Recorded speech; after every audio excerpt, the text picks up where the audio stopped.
11 starts right now. Good evening, I'm Dave Graber. Less than a week before the New York primary, a Republican presidential hopeful makes his way to the Twin Tiers to gain support.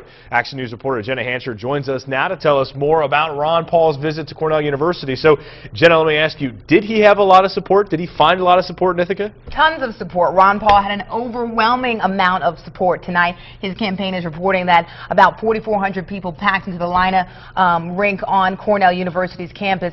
But the question is, Dave, will tonight's crowds and applause be enough to help him win the New York primary and hopefully, for him, rather, snag the Republican presidential nomination?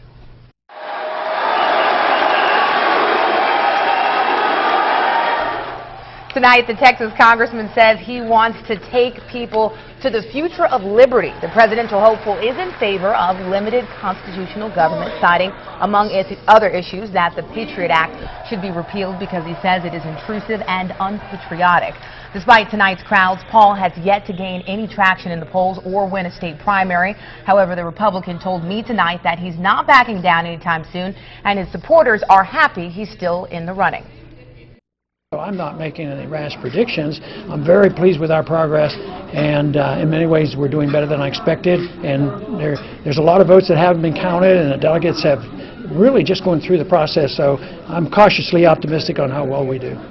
Bringing back our liberties, bringing back our freedoms, you know, making our government smaller and less intrusive on, you know, our personal liberties and freedom, and to bring us back to prosperity.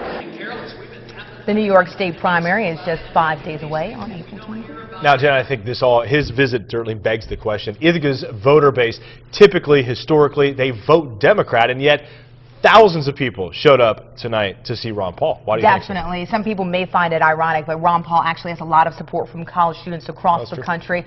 Ron Paul hasn't always been on the Republican ticket. He's ran as a libertarian several times, and many people I spoke with tonight say they don't see him as, you know, a Republican or a Democrat or a libertarian. They just kind of identify with his issues and beliefs. Yeah, that's a good point. I think we've been seeing that all across the country as well. Definitely. All right.